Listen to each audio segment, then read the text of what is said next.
Be, okay lang. Okay lang yan. Dito kayo sa gitna, pwede.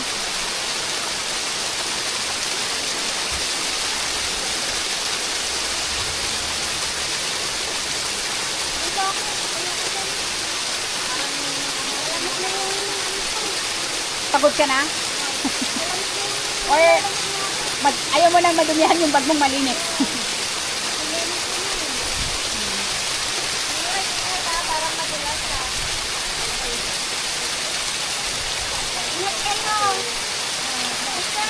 Iyaan niya sila. Bubili lang ng asin.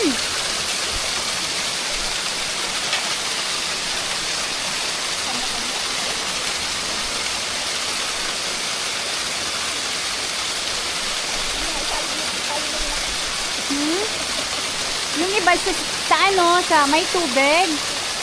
Pwede naman dito sa gilid. Yung mga ayaw mabasa.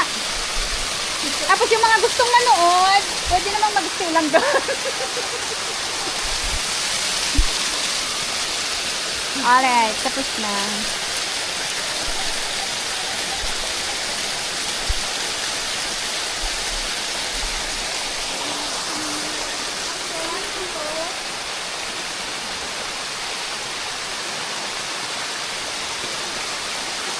Huwag niyong tutularan.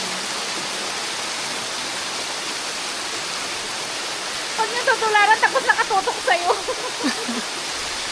Okay. Andun na siya na guys. Okay.